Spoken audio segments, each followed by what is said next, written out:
Hi! ఈ వీడియోలో మనం ఏం నేర్చుకుంటామంటే first of all input tag ఎలా యూజ్ చేస్తాం, ఇన్‌పుట్ ట్యాగ్‌తో లేబుల్ ట్యాగ్ ఏంటి రిలేషన్, అలాగే ఫర్ అనే అట్రిబ్యూట్‌కి ఐడీ అనే అట్రిబ్యూట్‌కి రిలేషన్ ఏంటి, ఇన్‌పుట్ ట్యాగ్‌లో వాల్యూస్ ఏమి ఇయ్యొచ్చు like check box, radio and text, search ఇలాంటివన్నిటిని మనం ఈ వీడియోలో నేర్చుకుందాం. ఫస్ట్ అసలు మనం హెచ్‌టీఎంఎల్ ఒక పేజ్ చేయాలంటే మనం ఫస్ట్ ఆ పేజ్‌కి ఇన్‌పుట్ అంటే ఇప్పుడు ఇన్‌పుట్ అనేది ఫైల్ నేమ్. ఈ ఫైల్ నేమ్ ఏమన్నా ఇయ్యొచ్చు .html అని తీసుకొని మనం ఆ పేజ్‌ని ఫస్ట్ సేవ్ చేసుకుంటాం. ఆ పేజ్ సేవ్ చేశాక ఇప్పుడు ఫస్ట్ మనకి హెచ్‌టీఎంఎల్ స్టార్ట్ చేసేటప్పుడు ఎప్పుడైనా డాక్ టైప్ హెచ్‌టీఎంఎల్ అనే కమాండ్ రాయాలి. అంటే ఒక ట్యాగ్ అది. ఫర్ ఎగ్జాంపుల్ ఏంటంటే ఇది డాక్యుమెంట్ ఓరియెంటెడ్ మనం క్రియేట్ చేస్తుంది డామ్ ట్రీ అని ఉంటుంది. ఆ డామ్ ట్రీకి రిలేషనే ఈ డాక్ టైప్ హెచ్‌టీఎంఎల్. మన ఎగ్జాంపుల్ తీసుకుంటే ఇప్పుడు ఆ డాక్యుమెంటేషన్ ఓపెన్ చేద్దాం. ఈ డాక్యుమెంటేషన్ ఓపెన్ చేసినప్పుడు మనం ఫస్ట్ చెక్ చేస్తే మనకి ఇక్కడ డామ్ ట్రీ అని ఉంది. The DOM tree is structured representation of HTML document created. ఇప్పుడు డాక్ టైప్ హెచ్‌టీఎంఎల్ ఏంటంటే ఇది డాక్యుమెంట్‌గా డిక్లేర్ చేస్తుంది. నెక్స్ట్ హెచ్‌టీఎంఎల్ అంటే మనం రాసే కోడ్ హెచ్‌టీఎంఎల్ అని చెప్పడానికి హెచ్‌టీఎంఎల్ అనే ట్యాగ్ వాడతాం. నెక్స్ట్ హెడర్ ట్యాగ్ ఏంటంటే మనం ఇప్పుడు బూట్ స్ట్రాప్ లేకపోతే external react icons, boot strap icons ఇలాంటి ఐకాన్స్ అని ఇంటిగ్రేట్ చేసుకుంటానికి ట్యాగ్స్ అని హెడ్ ట్యాగ్ రిప్రజెంట్ చేస్తాం. అలాగే ఒక పేజ్ టైటిల్ ఇక్కడ ఫర్ ఎగ్జాంపుల్ మనం తీసుకుంటే హెచ్‌టీఎంఎల్ అండ్ సీఎస్ఎస్ ఉంది. ఇది టైటిల్‌గా మనం ఇక్కడ డిక్లేర్ చేసుకోవచ్చు హెడ్ ట్యాగ్‌లోనే. బాడీ ట్యాగ్‌లో ఏంటంటే మనం ఇప్పటివరకు చేసింది అసలు ఏమేమి రిప్రజెంట్ అవ్వాలి పేజ్‌లో అలాంటివన్నీ బాడీ ట్యాగ్‌లో పెడతాం. హెచ్1 అంటే హెడ్డింగ్ ట్యాగ్ బటన్. ఇక డాక్యుమెంట్, హెచ్‌టీఎంఎల్, హెడ్, బాడీ ఇక్కడ మనం తీసుకుంటే ఫస్ట్ డాక్యుమెంట్. డాక్యుమెంట్ అనేది హెచ్‌టీఎంఎల్‌గా నెక్స్ట్ ఒక ట్యాగ్ తీస్తాం. నెక్స్ట్ హెడ్, బాడీని 2 టైప్స్ ఆఫ్ ట్యాగ్ తీసుకొని బాడీ ట్యాగ్. దీన్ని అసలు మొత్తం రిప్రజెంటేషన్ డామ్ ట్రీ అంటాం. మనం ఇప్పుడు ఫస్ట్ ఒక డాక్ టైప్ హెచ్‌టీఎంఎల్ ఉపయోగించి మనం రాసింది ఏంటి? ఇది డాక్యుమెంట్ టైప్ హెచ్‌టీఎంఎల్ డిక్లేర్ చేస్తాం. నెక్స్ట్ మనం హెచ్‌టీఎంఎల్ ట్యాగ్ వాడదాం. మనం ఈ ఏ ట్యాగ్స్ అయినా ఇక్కడ దీనికి క్యాప్స్, స్మాల్స్ ఉంటాయి. క్లిక్ చేసుకొని చేయాలి. హెచ్‌టీఎంఎల్ అని డిక్లేర్ చేసాం. నెక్స్ట్ హెడ్ ట్యాగ్ ఒకటి డిక్లేర్ చేసాం. ఇప్పుడు మన పేజ్‌కి ఒక టైటిల్ పెడదాం. మనం ఏంటి ఇన్‌పుట్ ట్యాగ్ యూసేజ్ తెలుసుకున్నాం కాబట్టి టైటిల్ ఇన్‌పుట్ యూసేజ్ అని పెడదాం. Input usage. ఇప్పుడు ఈ పేజ్‌కి టైటిల్ ఇన్‌పుట్ యూసేజ్ అని సేవ్ అవుతుంది. దీంతో నెక్స్ట్ మనకి ఇప్పుడు బాడీ ట్యాగ్. బాడీ ట్యాగ్ ఏంటంటే బాడీ ట్యాగ్ ఇప్పుడు బాడీ ట్యాగ్‌లో మనం ఇప్పుడు మనకి ఏమేమి పేజ్‌లో కనబడాలో బాడీ ట్యాగ్‌లో డిక్లేర్ చేస్తాం. ఇప్పుడు బాడీ ట్యాగ్ ఏం చేస్తుంది మనకి పేజ్ రిప్రజెంటేషన్‌ని మనకు చూపిస్తుంది. ఇక్కడ మనకి దేన్ని రిప్రజెంట్ చేయాలనుకుంటున్నాం ఇన్‌పుట్ అనే ఒక ఎలిమెంట్, లేబుల్ అనే ఎలిమెంట్. ఫస్ట్ ఒక లేబుల్ క్రియేట్ చేద్దాం. లేబుల్‌కి నేమ్ మనం ఏంటి ఇప్పుడు చెక్ బాక్స్ చేద్దాం ఫస్ట్ ఇన్‌పుట్ వాల్యూ కింద. చెక్ బాక్స్ అనేది పెట్టుకుందాం. నెక్స్ట్ ఏం చేద్దాం ఇప్పుడు ఒక ఇన్‌పుట్ ట్యాగ్ క్రియేట్ చేయాలి చెక్ బాక్స్‌కి. ఇన్‌పుట్ అని రాసి టైప్ అనే అట్రిబ్యూట్ తీసుకొని దానికి వాల్యూ చెక్ బాక్స్ అని పెట్టుకుంటాం. ఇక్కడ ఇదేంటిది మనకు 2 టైప్స్ ఆఫ్ ట్యాగ్స్ ఉన్నాయి. ఇక్కడ చూడండి. లేబుల్ అని క్లోజ్ ట్యాగ్ అయిపోయింది. దాని అర్థం ఏంటి? క్లోజింగ్ ట్యాగ్, ఓపెనింగ్ ట్యాగ్ ఉంది. కానీ ఇక్కడ ఇన్‌పుట్ చూడు ఒక్క ట్యాగే ఉంది. అంటే దీనికి క్లోజింగ్ ట్యాగ్ ఉండదు. ఈ 2 టైప్స్ ఆఫ్ ట్యాగ్స్ ఉంటాయి హెచ్‌టీఎంఎల్‌లో. Type equal to check box. ఇప్పుడు మనం ఈ కోడ్‌ని ఇక్కడ ఎగ్జిక్యూట్ చేసినప్పుడు చూస్తే ఫర్ ఎగ్జాంపుల్ ఇక్కడ మనం ఇప్పుడు కోడ్ ఎగ్జిక్యూట్ చేద్దాం ఫస్ట్. అసలు మనకి ఏం కనబడుతుందో చూద్దాం అవుట్‌పుట్. ఇక్కడ గోల్ గాని మనం తీసుకుంటే ఫర్ ఎగ్జాంపుల్ చూసాం అవుట్‌పుట్. ఇక్కడ type equal to check box.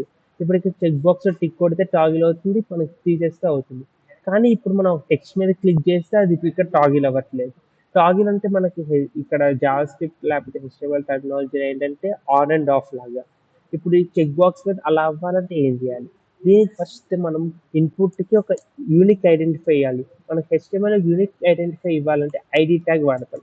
ID equal to మనం ఇప్పుడు చెక్ అనే ఇద్దాం. దీన్ని ఐడీ యూనిక్‌గా డిఫైన్ చేసినప్పుడు ఫర్ అనే ఒక అట్రిబ్యూట్ ద్వారా ఇప్పుడు ఒక వాల్యూ ఏంటి ఇక్కడ చెక్ అనే ఐడీ వాల్యూని అక్కడ తీసుకెళ్ళి పెట్టామంటే ID equal to check for ID check అయింది. ఇప్పుడు మన ఇక్కడ 2 వాల్యూస్ ఈక్వల్ ఉంటే మనకు ఇప్పుడు ఆ టెక్స్ట్ మీద క్లిక్ చేసినా, టాగిల్ చేసినా మనకి ఇక్కడ మనకున్న చెక్ బాక్స్‌లో 2 జరుగుతాయి. ఇప్పుడు ఎగ్జిక్యూట్ చేసి చూద్దాం కొన్ని కంట్రోల్ సేవ్ చేసి. ఇప్పుడు ఫర్ ఎగ్జాంపుల్ చెక్ బాక్స్ మీద క్లిక్ చేసామంటే ఇప్పుడు ఇక్కడ ఇంతకుముందు అవ్వలేదు. ఇప్పుడు ఫర్ అనే ఐడీ 2 అట్రిబ్యూట్స్ మళ్ళీ డిక్లేర్ చేసుకొని వాటికి వాల్యూస్ చెక్ అని ఇచ్చాక మనకి ఇక్కడ చెక్ బాక్స్ మీద క్లిక్ చేసినా అలా అవుతుంది. అలాగే ఇన్‌పుట్ ట్యాగ్‌లో మనకి ఇంకా డిఫరెంట్ టైప్స్ ఆఫ్ వాల్యూస్ ఉంటాయి. For example let us take about value called search. Search అనేది ఏం చేస్తుందంటే మనం ఇప్పుడు ఒక ఇన్‌పుట్ ఉందనుకో. ఇప్పుడు సెర్చ్ ఇప్పుడు ఫర్ ఎగ్జాంపుల్ ఇది ఇప్పుడు కాదు. వెబ్ అప్లికేషన్స్ జావా స్క్రిప్ట్‌లో చేసేటప్పుడు మనం వికీపీడియా అప్లికేషన్స్ అలా చేసేటప్పుడు టైప్ అనే సెర్చ్ అనే వాల్యూ ఇది ఎక్కువ వాడతాం.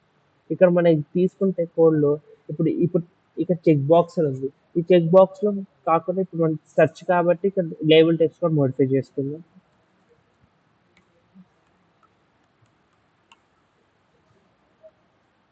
ఇప్పుడు సెర్చ్‌గా మోడిఫై అయిపోయింది. ఇక్కడ సెర్చ్‌లో మనం ప్రణవ్ అనే నేమ్ క్లిక్ చేస్తాం. అక్కడ చేసినప్పుడు అలా అవుతుంది. ఇప్పుడు మనం ఇదే జేఎస్‌తో ఒక ఏపీఐ తెచ్చి ఫెచ్ చేసుకుంటే ఈ అప్లికేషన్‌లో అప్పుడు ఈజీ అవుతుంది. ఇప్పుడు ఇంటూ కొడితే ఇక్కడ క్లియర్ అయిపోయింది. సెర్చ్ అనేటప్పుడు మనకి రైట్ సైడ్ ఇంటూ అనే సింబల్ ఓపెన్ అవుతుంది. అలాగే ఇంకా డిఫరెంట్ టైప్స్‌లో మనకి టెక్స్ట్ మనం ఇప్పుడు ఒక టెక్స్ట్ రాస్తే టెక్స్ట్‌గా డిక్లేర్ చేసుకోవచ్చు. ఇక్కడ లేబుల్ నేమ్ కూడా టెక్స్ట్‌గా మారుతాయి. కంట్రోల్ ఎస్ సేవ్ చేసి ఓపెన్ చేద్దాం పేజ్. ఇప్పుడు టెక్స్ట్‌గా మారింది. ఇక టెక్స్ట్‌లో లైక్ హౌ ఆర్ యూ అని టెక్స్ట్ రాసుకోవచ్చు మనం. ఇక్కడ ఏంటంటే మనకి ఇంటూ మార్క్ రాదు. ఇప్పుడు మనం క్లియర్ చేయాలంటే బ్యాక్ స్పేస్ కొట్టి క్లియర్ చేయాలి. అక్కడంటే డైరెక్ట్ ఇంటూ మార్క్ వస్తుంది. క్లియరెన్స్ ఈజీ అవుతుంది కాబట్టి పెద్ద అప్లికేషన్స్‌లో మనం సెర్చ్ వాడతాం. ఇప్పుడు ఇంకా నంబర్ అంటే నంబర్స్ క్లిక్ చేయొచ్చు. నంబర్స్ ఫర్ ఎగ్జాంపుల్ తీసుకుంటే మనం ఇక్కడ నంబర్ కింద వాడతాం లేబుల్ టెక్స్ట్ క్లారిటీ కోసం.